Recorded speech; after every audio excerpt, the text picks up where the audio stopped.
اعوذ باللہ من الشیطان الرجیم بسم اللہ الرحمن الرحیم یا ایھا الذین آمنوا لا تتخذوا الذین اتخذوا دینکم ہزوا ولعبا من الذین اوتوا الکتاب من قبلکم والکفار اولیاء واتقوا اللہ ان کنتم مؤمنین واذا نادیتم الی الصلاۃ اتخذوها ہزوا ولعبا ذلک بانہم قوم لا یعقلون قل یا اہل الکتاب هل تنقمون منا الا ان آمنا باللہ وما انزل الینا وما انزل من قبل وان اکثرکم فاسقون قل هل ننبئکم بشر من ذلک مثوبۃ عند اللہ من لعنہ اللہ وغضب علیہ وجعل منهم القردۃ والخنازیر وعبد الطاغوت اولئک شر مکانا واضل عن سواء السبیل واذا جاءوکم قالوا آمنا وقد دخلوا بالکفر وقد خرجوا به واللہ اعلم بما كانوا یکتمون وترى كثيرا منهم يسارعون في الاثم والعدوان واكلهم السحت لبئس ما كانوا يعملون لولا ينهاهم الربانيون والاحبار عن قولهم الاثم واكلهم السحت لبئس ما كانوا يصنعون۔ مسلمانوں، ان لوگوں کو دوست نہ بناؤ جو تمہارے دین کو ہنسی کھیل بنائے ہوئے ہیں، خواہ وہ ان میں سے ہوں جو تم سے پہلے کتاب دیے گئے یا کفار ہو۔ اگر تم مومن ہو تو اللہ تعالیٰ سے ڈرتے رہو، اور جب تم نماز کے لیے پکارتے ہو تو وہ اسے ہنسی کھیل ٹھہراتے ہیں، یہ اس واسطے کہ بے عقل ہے۔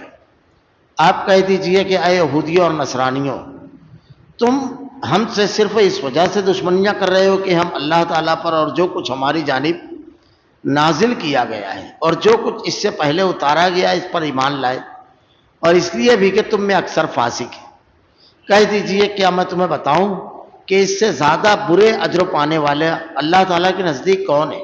وہ جس پر اللہ تعالیٰ نے لعنت کی اور اس پر غصہ ہوا اور ان میں سے بعض کو بندر اور سور بنا دیا، جنہوں نے معبودان باطل کی پرستش کی۔ یہی لوگ بدتر درجے والے ہیں اور یہی راہ راست سے بہت زیادہ بھٹکنے والے ہیں۔ جب تمہارے پاس آتے ہیں تو کہتے ہیں ہم ایمان لائے، حالانکہ وہ کفر لیے ہوئے آئے تھے اور اسی کفر کے ساتھ ہی گئے تھے بھی، اور جو کچھ چھپا رہے ہیں اسے اللہ تعالیٰ خوب جانتا ہے۔ آپ دیکھیں گے ان میں اکثر گناہ کے کاموں کی طرف اور ظلم و زیادتی کی طرف اور مال حرام کھانے کی طرف لپک رہے ہیں، اور جو کچھ کر رہے ہیں وہ نہایت برے کام ہیں۔ انہیں ان کے عابد و عالم جھوٹ باتوں کے کہنے اور حرام چیزوں کے کھانے سے کیوں نہیں روکتے؟ بے شک برا کام ہے جو یہ کر رہے ہیں۔ یا ایھا الذین آمنوا لا تتخذوا الذین اتخذوا دینکم ہزوا ولعبا من الذین اوتوا الکتاب من قبلکم والکفار اولیاء واتقوا اللہ ان کنتم مؤمنین۔ مسلمانوں، ان لوگوں کو دوست نہ بناؤ جو تمہارے دین کو ہنسی کھیل بنائے ہوئے ہیں، خواہ ان میں سے ہوں جو تم سے پہلے کتاب دیے گئے یا کفار۔ اگر تم مومن ہو تو اللہ تعالیٰ سے ڈرتے رہو۔ اللہ رب العالمین نے دوستی اور دشمنی کا معیار شریعت میں کیا ہے یہ واضح کر دیا۔ اللہ تعالیٰ نے جو چیزیں بیان فرمائی ہے، محبت اور نفرت کی جو بنیادیں بیان فرمائی ہے بڑی اہم ہے۔ اس سے پہلے یہ مضمون گزر چکا کہ یہود و نصارہ اور کفار کو اپنا دوست نہ بناؤ، یہ کبھی تمہارے ہمدرد نہیں ہو سکتے، نہ دنیاوی معاملات میں، نہ حکومتی سطح پر، نہ سیاسی اور نہ مالی اور نہ مذہبی معاملے میں کہیں تمہارے ہمدرد نہیں ہوں گے۔ کبھی اہل کتاب نے مانا ہی نہیں کہ اللہ کے نبی صلی اللہ علیہ وسلم پر نازل کردہ کتاب قرآن کریم اللہ کی طرف سے منزل من اللہ ہے، جبکہ ان کے یہاں یہ چیزیں موجود ہیں، آخری نبی کی علامتیں موجود ہیں۔ دین میں پخ نکالنا، ان لوگوں کا طریقہ یہ تھا کہ باقاعدہ مسلمان جو نو مسلم ہیں ان لوگوں کو گمراہ کرنے کے لیے یہ کرتے تھے کہ صبح ایمان لاؤ اور شام کو کافر ہو جاؤ، تاکہ یہ خبر بنے کہ دیکھو لوگ اس طرح اسلام سے متنفر ہو رہے ہیں۔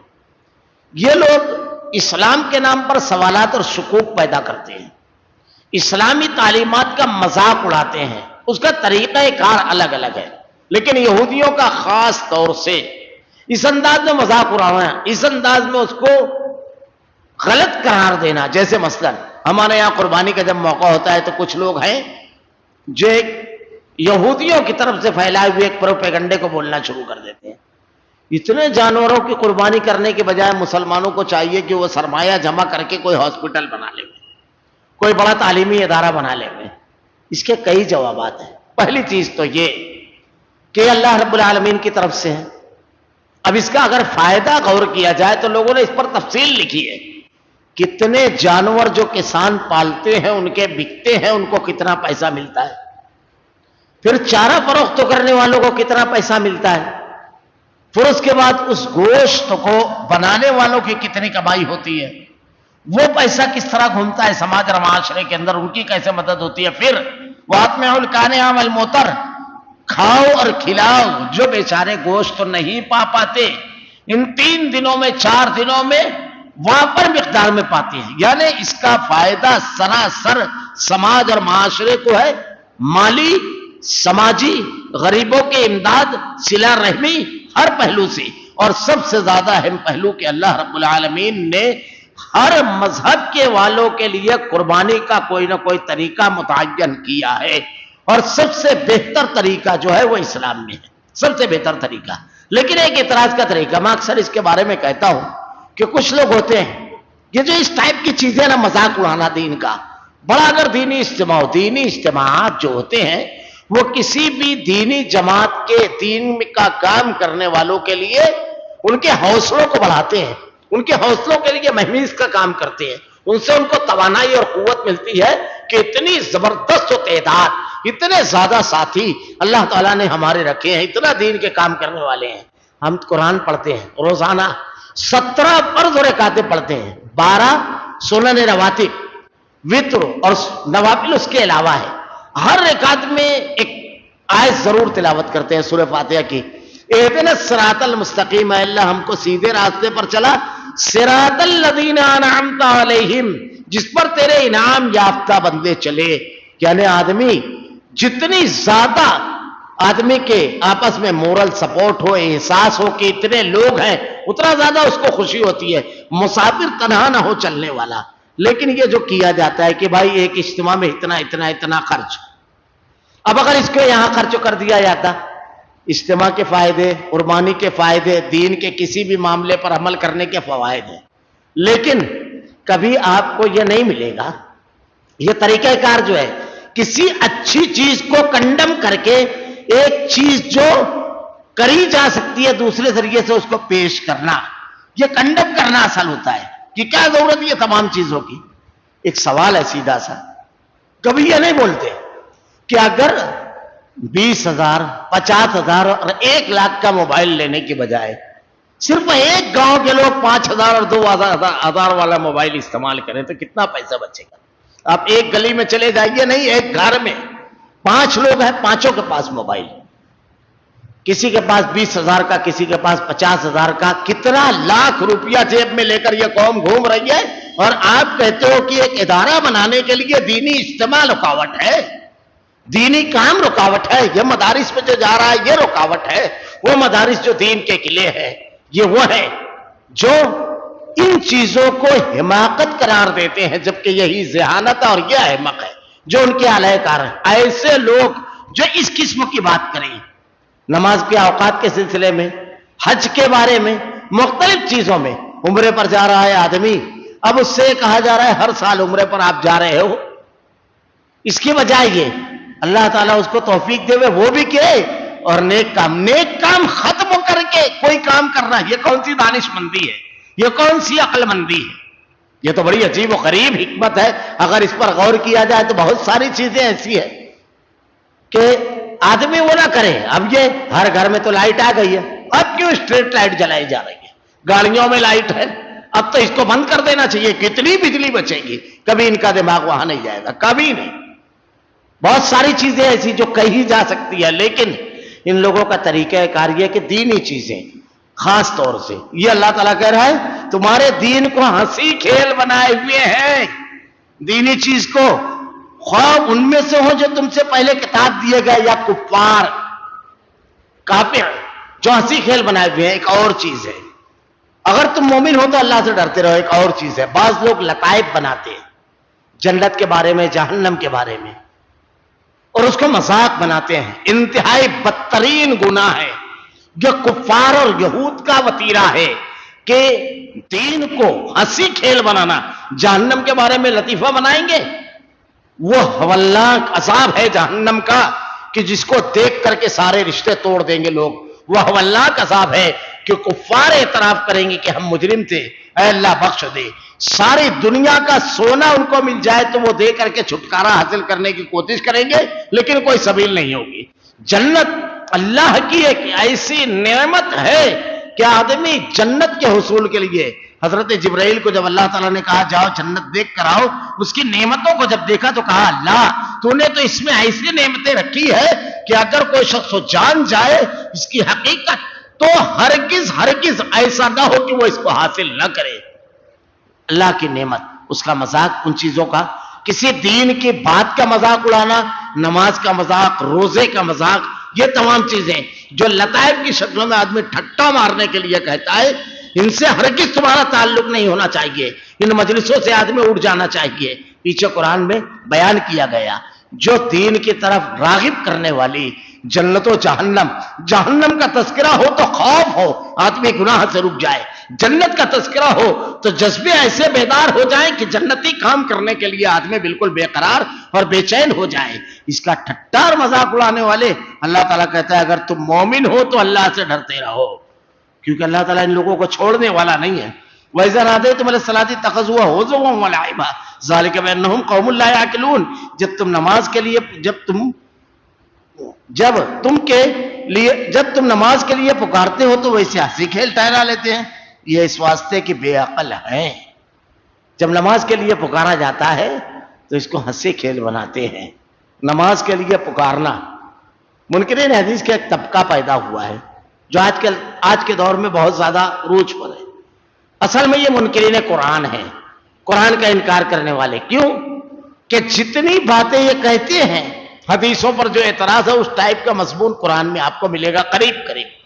دوسری بات، اللہ نے قرآن میں خود کہا لقد کان لکم فی رسول اللہ اسوۃ حسنہ، اطیعوا اللہ واطیعوا الرسول. اللہ اور اس کے رسول کی اطاعت، اللہ کے نبی کا اسوہ اور نمونہ ہمارے لیے اللہ تعالیٰ نے قرار دیا کہ اسوہ اور نمونہ ہے تمہارے لیے.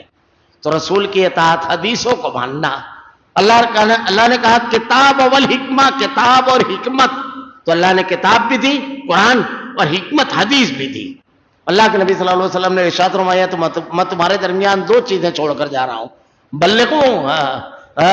میں تمہارے درمیان دو چیزیں چھوڑ کر جا رہا ہوں. ترکت فیکم امرین لن تضلوا ما تمسکتم بہما کتاب اللہ و سنتی. ایک اللہ کی کتاب اور دوسرے میری سنت. ہم منکرین حدیث تمام حدیثوں کا انکار کرتے ہیں. اللہ تعالیٰ قرآن میں کہتا ہے وَإِذَا نُودِيَ لِلصَّلَاةِ مِن يَوْمِ الْجُمْعَةِ. جمعہ کے دن جب ندا دی جائے، ندا کیسے دی جائے گی؟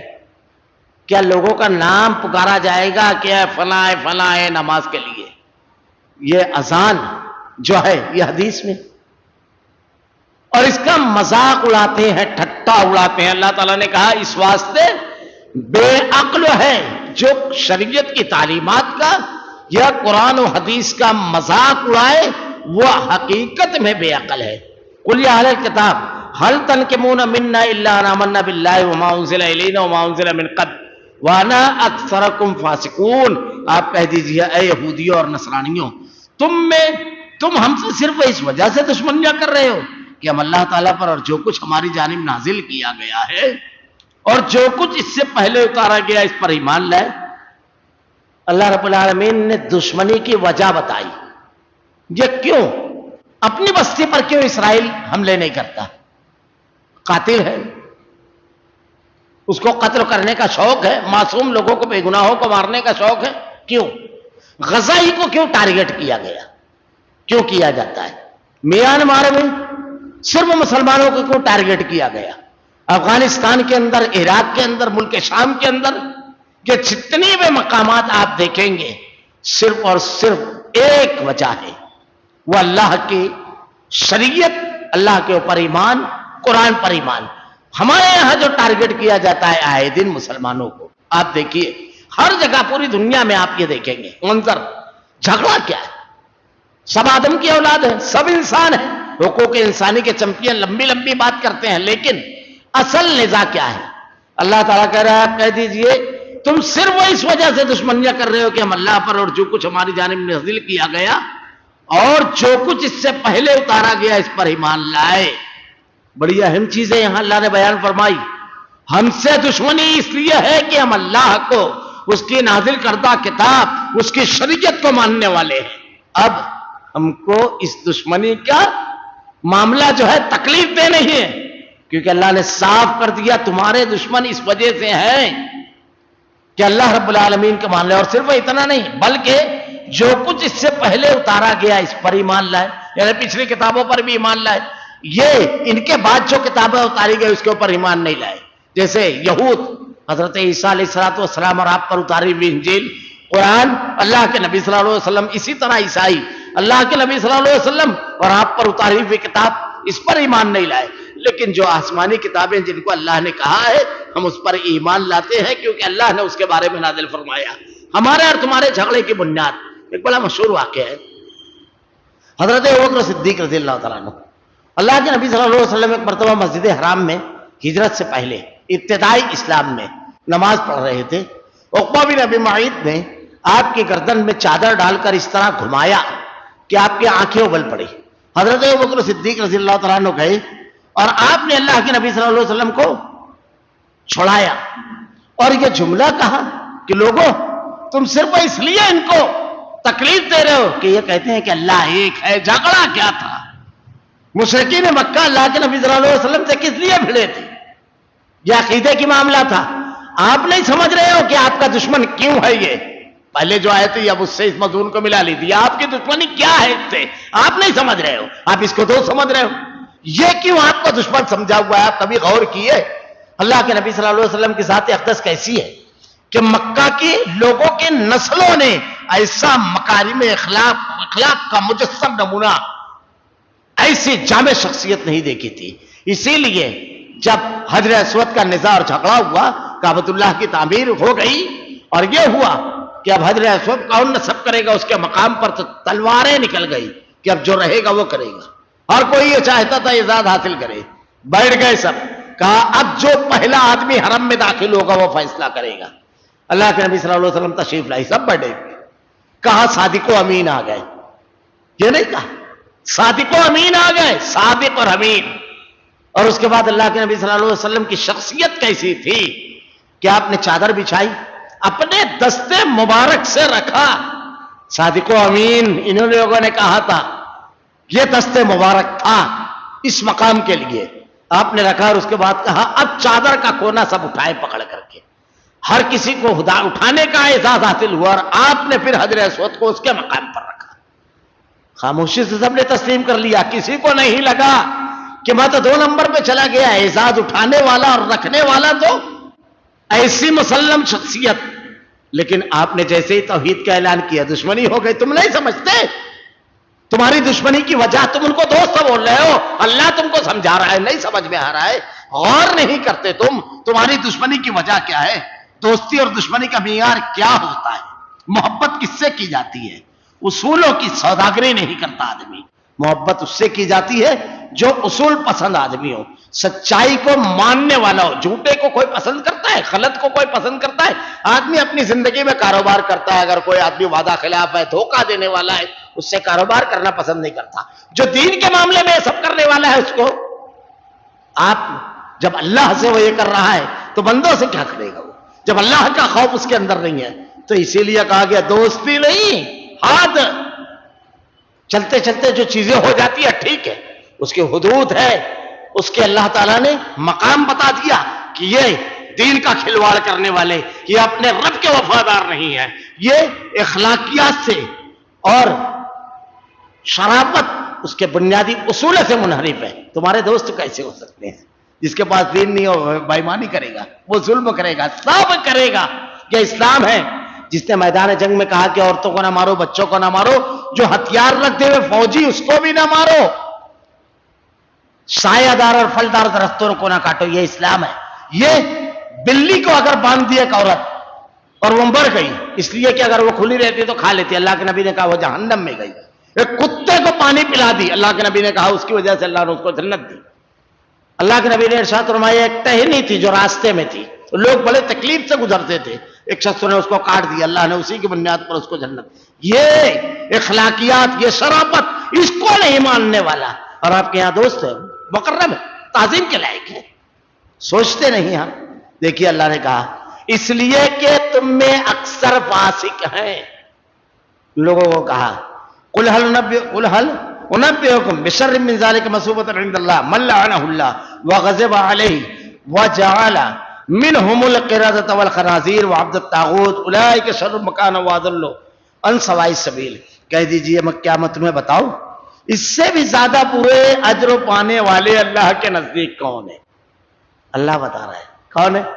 دیکھیے وہ جس پر اللہ تعالیٰ نے لعنت کی اور ان پر غضب ہوا. لعن الذین کفروا من بنی اسرائیل علی لسان داؤد وعیسی ابن مریم. لعنت کی گئی لعن الذین کفروا من بنی اسرائیل علی لسان داؤد، لعنت کی گئی بنی اسرائیل پر. اور کون جس پر غصہ ہوا غیر المغضوب، اللہ جن پر غضبناک ہوا. یہ اللہ کی نافرمانیاں تھی ان کی. کیسی کیسی نافرمانیاں انہوں نے کی. نبی کی موجودگی میں بت پرستی کی، دین سے کھلواڑ کیا، نبی کا مذاق اڑایا، انبیاء کو قتل کیا. وقتلہم الانبیاء، ان کے جو جرائم ہیں اللہ تعالیٰ کہہ رہا ہے ایسے مجرم، آپ کے باپ کا مخالف، آپ کے بھائی کا مخالف، آپ اس کو دوست رکھو گے؟ دین کا مخالف، دینی حمیت اور جذبے میں ڈوبے ہوئے افراد کے لیے تربیتی ہے سب. ان میں سے بعض کو بندر اور سور بنا دیا جنہوں نے معبودان باطل کی پرستش کی. بندر اور سور بنا دیا. بندر کا واقعہ تو بڑا مشہور ہے قرآن میں، پیچھے گزر چکا پہلے پارے میں اور 9ویں پارے میں بھی ہے کہ اللہ نے کہا کہ اس کو نہ کھانا، سنیچر کو مچھلی مت پکڑنا. دماغ لگا دیا. اب جیسے ہمارے یہاں لوگ دماغ لگا رہے ہیں، اللہ نے کہا سود حرام ہے، پیسے پر پیسہ بڑھا کر نہیں لینا ہے. اب ہمارے یہاں کیا کرتے ہیں 5 لاکھ روپیہ دوں گا تجھ کو، مہینے کا کتنا نفع دے گا؟ 10,000 دے گا، 5,000 دے گا. یہی ہے سود، پیسے پر پیسہ بڑھانا. آپ کو پرسنٹ طے کرنا چاہیے، جتنا بھی نفع آئے گا اس میں 40% میرا. اب چاہے کسی مہینہ 10,000 آئے، کسی مہینہ 5,000 آئے، 10,000 آئے گا 40% سے 4,000 آپ کا ہوتا ہے. 1 لاکھ آیا 40,000 ہوتا ہے. لیکن اگر وہی 5,000 ہو گیا تو کتنا ہوا آپ کا؟ 2,000 روپیہ. جوڑ لیجئے 40% سے. تو پرسنٹ جب طے ہوگا تو فیگر اوپر نیچے ہوگا. یہ اتنا نفع، نام کیا رکھا؟ نفع. کبھی کبھی ایسا ہوتا ہے کوئی شے بیچ میں ڈال دیتے ہیں، اس کا کہا جاتا ہے بیعینہ. یہی سب شکلیں ہیں جو یہودیوں کے ہاں تھی. اللہ نے کسی ایسے آدمی کا نام لے کر نہیں کہا. جنتی کون ہے؟ بلا من اسلم وجہہ للہ، جس نے اپنے آپ کو اللہ کے سامنے جھکا دیا، اس کے احکامات کو مان لیا، وہ کسی بھی گروہ اور جماعت سے. کیونکہ اللہ نے کہا وَجَعَلْنَاكُمْ شُعُوبًا وَقَبَائِلَ لِتَعَارَفُوا إِنَّ أَكْرَمَكُمْ عِندَ اللَّهِ أَتْقَاكُمْ. یہ جو ہم نے مختلف برادریاں بنائی ہیں، قبیلے، یہ اس لیے نہیں کہ اس کی بنیاد پر کوئی بہت عزت دار ہے کہ فلاں قبیلے کا پیدا ہوا، وہ فلاں گھرانے کا ہے. وہ کیا کہا اللہ تعالیٰ نے؟ إِنَّ أَكْرَمَكُمْ عِندَ اللَّهِ أَتْقَاكُمْ. یہ اس لیے لِتَعَارَفُوا، ایک دوسرے کو پہچانو، یہ شیخ ہے، یہ سید ہے، یہ شاہ ہے، یہ منصوری ہے، یہ انصاری ہے، پہچانو اس کے لیے. سب آدم کی اولاد ہے. إِنَّ أَكْرَمَكُمْ عِندَ اللَّهِ أَتْقَاكُمْ. اللہ کے نزدیک عزت والا وہ ہے جو تقوی اختیار کرے. اللہ سے سب سے زیادہ محبت کرنے والا، سب سے زیادہ ڈرنے والا. محبت کرے گا تو نیکیوں پر حریص ہوگا، جنت کے حصول کی کوشش کرنے والا، ڈرنے والا ہوگا تو اللہ رب العالمین کی نافرمانی والا کوئی کام نہیں کرے گا. اللہ کے نزدیک عزت والا وہ ہے. اب کسی بھی برادری میں پیدا ہو جائے، اب ایک آدمی مسلمان ہے، گھرانے میں پیدا ہوا مسلمان، لیکن اس کا کردار کیسا ہے؟ یہاں اللہ تعالیٰ بیان فرما رہا ہے. کیا کیا ان لوگوں نے؟ جمعہ کو جال ڈالتے تھے، سنیچر کو نکالتے تھے. حکمتیں ایک ہے بیعینہ، کسی شے کو بیچ میں ڈالنا. یہ بھی ہمارے سماج اور معاشرے میں چل رہی ہے آج کل. ایک آدمی کو ضرورت ہے پیسے کی، کسی آدمی کے پاس گیا، وہ جا کر کے کہتا ہے وہ کہ مجھ کو 5 لاکھ روپیہ چاہیے. ٹھیک ہے، پیسہ تو نہیں ہے میرے پاس، لیکن یہ جو پلاٹ ہے یہ پلاٹ جو ہے اس کو میں بیچوں گا، یہ پلاٹ ہے بیچنا ہے مجھ کو، تو ایسا کر تو یہ پلاٹ لے لے 7 لاکھ روپئے کا، یہ پلاٹ لے لے 4 لاکھ روپئے کا. ایسی کوئی شکل بنائی جاتی ہے. یا ایک آدمی کو ضرورت ہے 3 لاکھ کی، اب اس کو کہا کہ یہ میرے پاس پلاٹ ہے، یہ لے لو 4 لاکھ کا، 1 مہینے بعد مجھ کو ہی پلٹا دینا. ٹھیک ہے، اب اس نے لیا، 1 مہینے کے بعد مجھ کو 5 لاکھ کا دینا. یہ بیچ میں آ گئی بے اینا، 4 لاکھ کا بیچا، اس کو 3 لاکھ کی ضرورت تھی، 1 لاکھ نے اسی وقت لوٹا دیا. اب دینا کتنا باقی ہے؟ 4. اب 1 مہینے کے بعد وہی پلاٹ وہ خریدے گا وہ، اور اس کو پلٹائے گا 1 لاکھ روپیہ. معاف کیجیے گا، میں ذرا سا مثال دینے میں ذرا سا غلطی کر گیا. بڑھائے گا پیسہ یہ 1 لاکھ زیادہ کر کے دے گا 1 مہینے میں وہی پلاٹ. اب وہی پلاٹ گیا 1 مہینے کے بعد 4 لاکھ میں اس کو فروخت کر دے گا، 1 لاکھ روپیہ اس کا بڑھ گیا. جس کو کہتے ہیں بھائی نہ کسی شے کو بیچ میں ڈالنا اور پیسہ بڑھا لینا صراحتاً حرام ہے. یہ بس اس کو سمجھ لیجیے، کسی شے کو، گھر کو آپ بیچ میں ڈالے، اب دونوں کے درمیان سودا ہوا، 1 مہینے کے بعد 1 لاکھ اس کو کم ہو رہا ہے، 1 لاکھ آپ کا بڑھ رہا ہے، 5 لاکھ آپ کا بڑھ رہا ہے. یہ بے اینا ہے، یہ بھی ہمارے معاشرے کے اندر ہے. یہی سب یہودی لوگ کرتے تھے. اللہ تعالیٰ ان کے بارے میں کیا کہہ رہا ہے؟ جو بھی یہ عمل کرنے والا ہوگا وہ وہی کھانے میں آئے گا. مولانا ابوالکلام آزاد رحمۃ اللہ علیہ ارشاد فرماتے ہیں کہ اللہ تعالیٰ نے ضابطہ بنایا ہے ہر چیز کا، ایک قاعدہ، اور وہ قاعدہ قیامت تک کے لاگو ہے. اشیاء ہو چاہے عمل. اشیاء کا معاملہ جیسے اللہ نے ایک ضابطہ بنایا ہے، آگ جلاتی ہے. ایک ضابطہ ہے کہ اگر آپ زمین میں آم کی بیج بو گے تو اس سے جو درخت اگے گا وہ آم کا. اب اگر کوئی شخص کہے کہ بڑی زرخیز زمین ہے، یہ جو فصل آئے گی اس میں تو سیب کی آئے گی، تو پوری دنیا اس کو بیوقوف کہے گی، کیونکہ اللہ نے ضابطہ بنایا ہے جو بیج رہے گی اسی کا پھل آئے گا. آگ اللہ نے شروع سے بنایا اس کے لیے ضابطہ جلانا.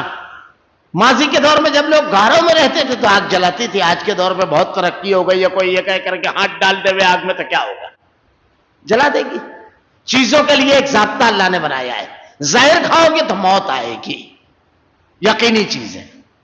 پانی میں اگر آدمی جائے گا تو بھیگنا ہے. یہ اللہ کے ضابطے ہیں بنائے ہوئے سب. ایسے ہی عمل کے سلسلے میں ایک ضابطہ اللہ نے بنایا ہے کہ اللہ کو ناراض کرنے والے جو عمل ہے اس کا انجام ہے عذاب. قوم لوط کا کردار اگر کوئی ادا کرتا ہے اللہ نے اس کو عذاب میں مبتلا کیا، یہ انعام سے دوچار نہیں ہوگا. حضرت نوح علیہ السلام کی قوم والا کام، شرک کو اگر کوئی قوم کرتی ہے تو انعام سے دوچار نہیں ہوگی. وہ سرکشی اور نافرمانی کرتی ہے، ناپ تول میں شعیب علیہ السلام کی قوم کی طرح، مدین، اہل مدین کی طرح ڈنڈی مارتی ہے، تو اس کو وَلَن تَجِدَ لِسُنَّتِ اللَّهِ تبدیلا. اللہ کی سنت بدلتی نہیں. آدمی کو اپنے کردار پر غور کرنا چاہیے. باطل کی معبودان باطل کی پرستش، یہی لوگ 72 درجے والے ہیں. یہ بتا دیا، یہ تمام چیزوں سے ہم کو بچنا ہے. اللہ نے کن لوگوں کے اوپر یہ کیا؟ یہی راست سے زیادہ بھٹکنے والے ہیں.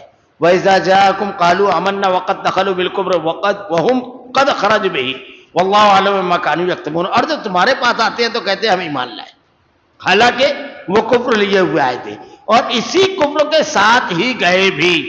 اور یہ جو کچھ چھپا رہے اسے اللہ تعالیٰ خوب جانتا ہے. یہ منافق ہے. اللہ کے نبی کے پاس جب آتے تھے اسلام کے سلسلے میں، اللہ کے نبی کی تعلیمات کے سلسلے میں، مشہور ہے عبداللہ بن ابی جو راس المنافقین تھا، منافقوں کا سردار ہے. ہمارے یہاں بزرگ لوگ ایک مثال دیتے ہیں کہ نقلی مال جو ہوتا ہے اس کو پالش کی بہت ضرورت ہوتی ہے. اصلی تو خود چیخ کر بولتا ہے میں اصلی ہوں.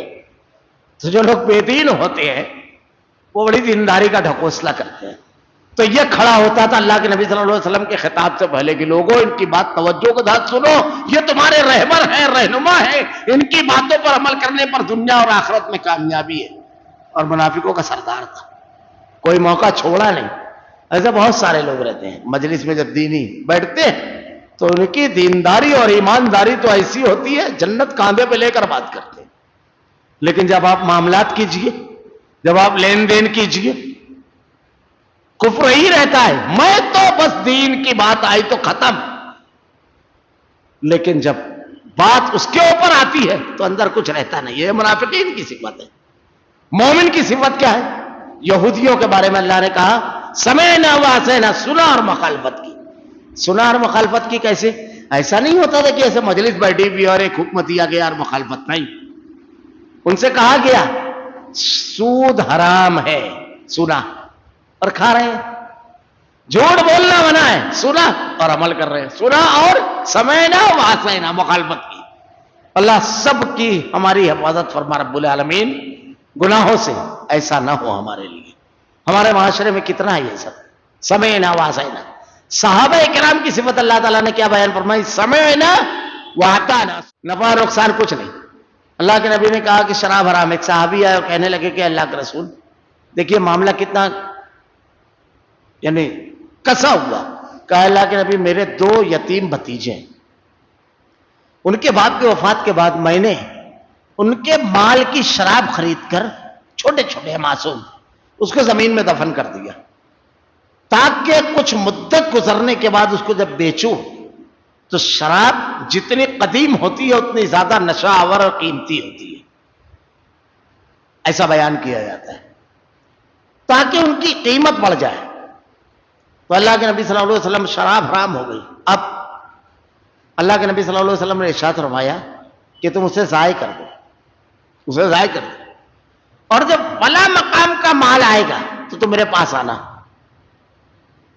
میں اس مال کی بھرپائی کر دوں گا. یہ اللہ کے نبی نے آپ کے پاس وسائل تھے، فتویٰ صرف نہیں دینا ہے بلکہ تھوڑا سا دین پر لوگ عمل کریں تو اس کے لیے ایسا ماحول بھی بنانا ہے. اگر صاحب مال ہے، اللہ رب العالمین نے اگر بنایا ہے تو ایسا ماحول بنایا جائے کہ لوگ دین کے اوپر عمل کریں، ان کے لیے آسانی ہو جائے. اللہ کے رسول صلی اللہ علیہ وسلم کی سیرت کے یہ پہلو ہیں. تو کوئی کیل و قال نہیں. اب نفع ہو جائے گا، یہ ہو جائے گا، وہ ہو جائے گا، 100 سوالات کر کے سودی نظام میں چلے جانا، سودی کام کرنے لگنا، ہرگز نہیں. حرام ہے، حرام ہے، کتنا بھی فائدہ ہو، کتنی بھی آسانی ہو. بندہ مومن کا طریقہ کار یہ ہوتا ہے. وَتَرَى كَثِيرًا مِّنْهُمْ يُسَارِعُونَ فِي الْإِثْمِ وَالْعُدْوَانِ وَأَكْلِهِمُ السُّحْتَ لَبِئْسَ مَا كَانُوا يَعْمَلُونَ. آپ دیکھیں گے ان میں اکثر گناہ کے کاموں کی طرف اور ظلم زیادتی کی طرف اور مال حرام کھانے کی طرف لپک رہے ہیں. یہ دیکھیے کسی تباہ حال معاشرے، مجرم اور گنہگار معاشرے کی تصویر ہے یہ، اور ان کے افراد کی. پہلی چیز، اکثر گناہ کے کاموں کی طرف اکثریت لپکنے والی ہوتی ہے. گناہ کے کاموں کی دینی مجلس دیکھ لیجئے، مشاعرے دیکھ لیجئے، ڈرامے دیکھ لیجئے، فلمیں دیکھ لیجئے، چھوٹی چھوٹی چیزیں، گفتگو میں گالی گلوچ، غیبت چگلی، معمولی باتوں پر، یہ تمام چیزیں اللہ تعالیٰ نے کیا ہوا ہے؟ ظلم و زیادتی. معمولی باتوں پر ہتھیاروں کا استعمال ایک دوسرے کے خلاف لڑنے کے لیے. اللہ تعالیٰ ظلم کو اللہ تعالیٰ معاف نہیں کرتا ہے. اللہ نے ظلم سے منع کیا ہے. ایک صحابی اللہ کے نبی صلی اللہ علیہ وسلم سے کہتے ہیں کہ اللہ کے رسول میرے غلام ہے، غلطی کرتے ہیں، میں کبھی ان کو سزا دیتا ہوں تو کیا اس کی بھی بات پرس ہوگی؟ کہا ہاں، اگر تم غلطی سے کم سزا دیتے ہو تو کوئی بات نہیں، اگر تم برابر دیتے ہو تو معاملہ برابر سرابر، اور اگر تم زیادتی کرتے ہو تو اس کا تم کو جواب. اللہ کے یہاں کیسا کہ ایک بے سینگ والی بکری سینگ والی بکری سے اگر مار کھائی ہوگی، مارا ہوگا سینگ والے نے، تو اللہ دونوں کو کھڑا کرے گا. انصاف. قاتل، کسی کے اوپر ظلم کرنے والا، ایک تماچا کسی نے مارا، آپ نے 4-5 ہاتھ مار دیا، گالیاں الگ سے دے دی، یہ ہو گیا ظلم. اسی لیے کہا گیا ہے معاف کرو، کیونکہ بدلہ لینے کے ٹائم اس نے تیرے مارا، اس نے دھکا مارا، آپ نے ہاتھ مار دیا، اس نے دھیرے مارا، آپ نے تیز سے مار دیا. ظلم ہو جاتا ہے غصے میں، شیطان تو یہ چاہتا ہے، اسی لیے درگزر معاف. اللہ نے جنتیوں کی نشانی بیان فرمائی، الذین ينفقون فی السراء والضراء والکاظمین الغیظ والعافین عن الناس، جو تنگی اور آسانی دونوں موقع پر خرچ کرتے ہیں. الذین ينفقون فی السراء والضراء، معذرت نہیں کرتے. مسجد کے لیے گئے، کبھی کسی غریب کے لیے گئے، نہیں ابھی تو بہت ٹائٹ معاملہ چل رہا ہے. ارے ٹائٹ معاملہ چل رہا ہے تو چاہ بند ہوئی؟ آپ اس میں 20 لوگ آئے، سب کی چائے، اور ایک آدمی آیا مدد کے لیے، اب اس کو 50 روپیہ بھی دے کر کے کام چل سکتا تھا، 100 روپیہ بھی دیا جا سکتا تھا، لیکن معاملہ بہت ٹائٹ چل رہا ہے. 140 کی چائے آ گئی، 100 کی نوٹ نہیں نکل رہی ہے، 7 روپیہ والی چائے آئی تو یہ الذین ينفقون بالسراء والضراء والکاظمین الغیظ والعافین عن الناس. تنگی ہو تو بھی جو طاقت ہو اتنا دیتے ہیں، اور کشادگی ہو تو ویسے اللہ کے راستے میں دیتے ہیں. اور الذین ينفقون بالسراء والضراء والکاظمین الغیظ والعافین عن الناس، غصے کو ضبط کرتے ہیں، لوگوں کو معاف کرتے ہیں. ضبط کرنا غصے کو یہی ہے، اور درگزر کرنا، معاف کرنا.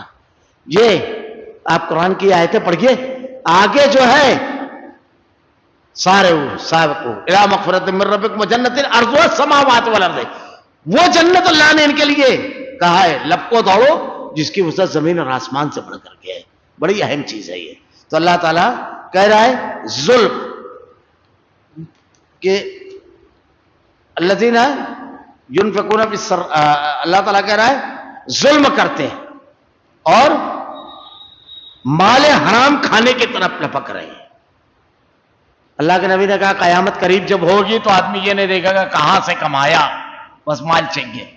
ملے چاہے ادارے میں ڈونیشن کے نام پر ملے، کسی ٹیبل پہ بیٹھے یا رشوت کے نام پر ملے، کمیشن کے نام پر ملے، کسی کا حصہ ہڑپ کر لیا، بھائی بہن کا حساب کتاب پارٹنرشپ میں پارٹنر کو دھوکہ دے دیا، کسی سے قرض لے کر ہڑپ کر لیا.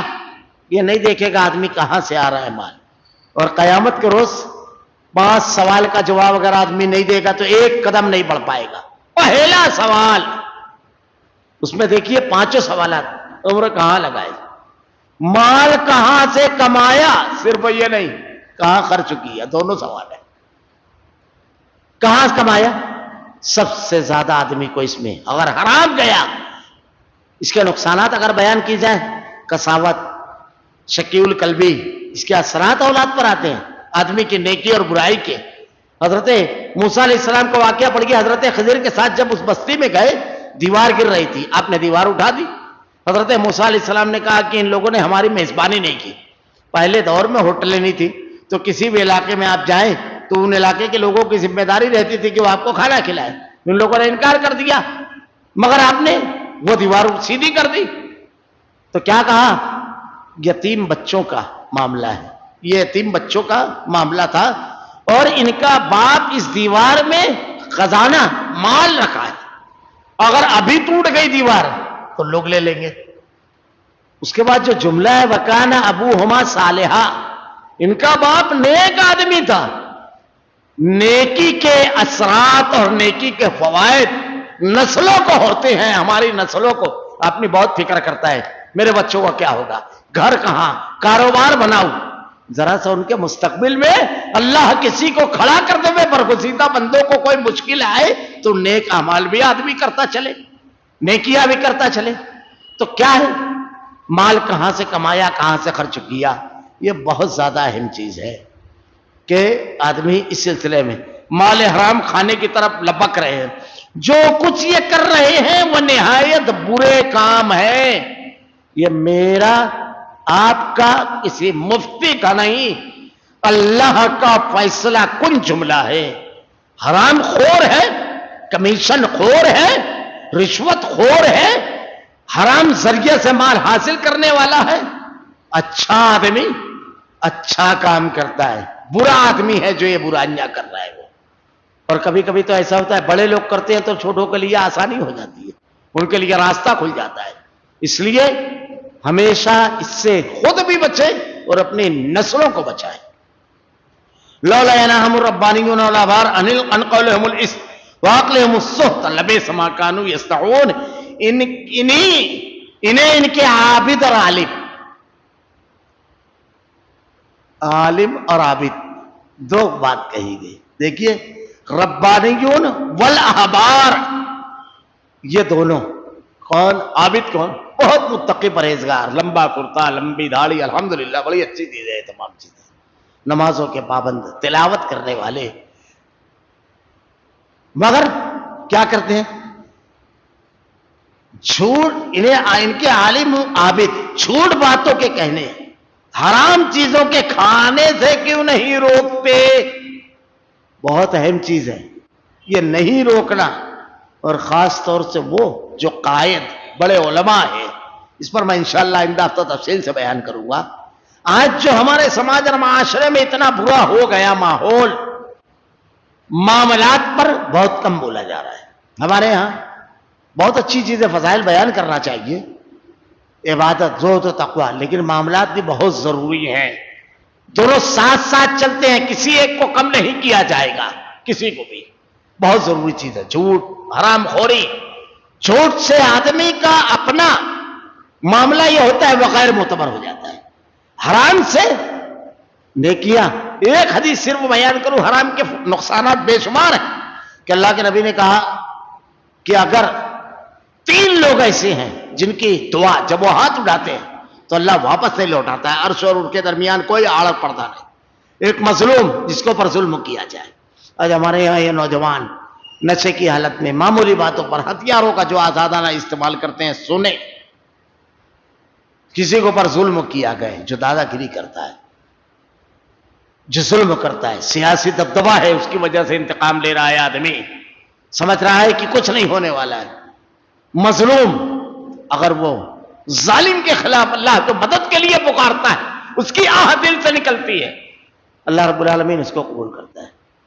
اور اللہ کے نبی نے کہا ایک والدین اپنی اولاد کے لیے جب مانگتے ہیں، ہم اولاد مانگتے ہیں لیکن بھول جاتے ہیں، اولاد مانگے تو نیک اور صالح مانگے، پھر بڑا ہوتا ہے تو پریشان رہتے ہیں۔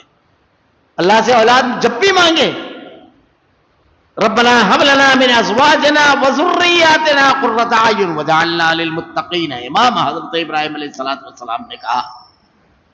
ابھی پچھلے دنوں ایک عالم نے ایک بڑا زبردست واقعہ بیان کیا کہ کوئی شخص کی حرم میں ڈیوٹی تھی، حرم میں اس نے ایک شخص کو دیکھا بہت ہی بے قراری کے ساتھ اللہ سے اولاد مانگ رہا تھا، بے قراری کے ساتھ۔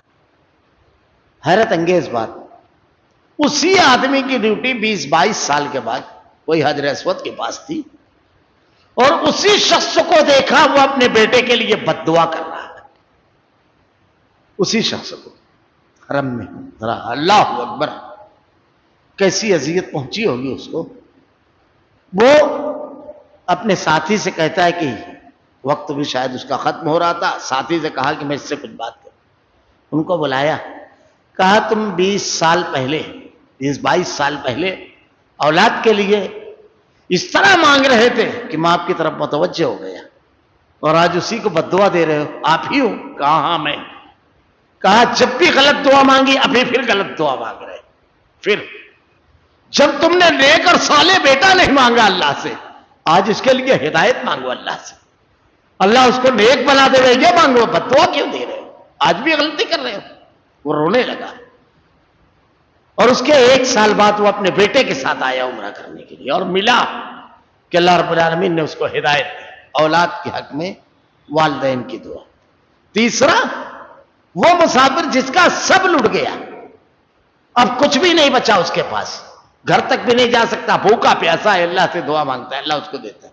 لیکن ایک حدیث کے الفاظ ہے کہ اگر اس کے بدن میں مال حرام ہے، یہ حرام مال حرام ہے، تو اللہ کہتا ہے کہ میں کیسے تیری دعا کو قبول کروں، تیرے جسم میں جو خون دوڑ رہا ہے وہ حرام کا ہے۔ بہت زیادہ اس سے بچنا، بہت زیادہ۔ تو حرام جھوٹ باتیں کہنے، حرام چیزوں کا کھانے سے کیوں نہیں روکتے؟ بے شک برا کام ہے جو یہ کر رہے ہیں، نہیں روکنے والے بھی مجرم۔ آئندہ ہفتہ انشاءاللہ العزیز اس کی تفصیل بیان کروں گا کہ ہمارا مولوی، ہمارے لوگ ہوں تو آدمی نہ بولے، اس کا نقصان کیا ہوتا ہے۔ اور آج ہمارا معاشرہ قرآن کے اوپر عمل نہ کرنے کی بنیاد پر، اللہ کے احکامات کو نہ ماننے اور دین پر نہ چلنے کی بنیاد پر، جو ہر جگہ تباہی اور بربادی اور نقصان، خلفشار، ظلم و استحصال سے دوچار ہے، اس کے اسباب اللہ نے یہاں بیان کیے ہیں۔ یہ سماج کی اصلاح اور اس کے تعمیر کے نسخے ہیں۔ اللہ رب العالمین سے دعا ہے کہ رب العالمین اللہ تیرے احکامات پر عمل کرنے کی توفیق دے رب العالمین، رب العالمین نافرمانی سے محفوظ رکھ رب العالمین، شریعت کے مخالفت سے محفوظ رکھ رب العالمین، سمع و طاعت کا جذبہ دے اللہ، اللہ تو ہدایت دینے والا ہے، تو صراط مستقیم پر چلانے والا ہے رب العالمین، تو ضلالت اور گمراہی سے بچانے والا ہے، گناہوں سے بچانے والا ہے، ہمیں ہدایت دے اور ضلالت و گمراہی سے ہماری حفاظت فرما، تیرے کلام کی آیتیں اور تیرے نبی کی احادیث کو ہمارا کردار عمل بنا دے، ہمارا خاتمہ ایمان پر فرما، ربنا لا تزغ قلوبنا بعد إذ هديتنا وهب لنا من لدنك رحمة إنك أنت الوهاب، سبحانك اللهم وبحمدك أشهد أن لا إله إلا أنت أستغفرك وأتوب إليك.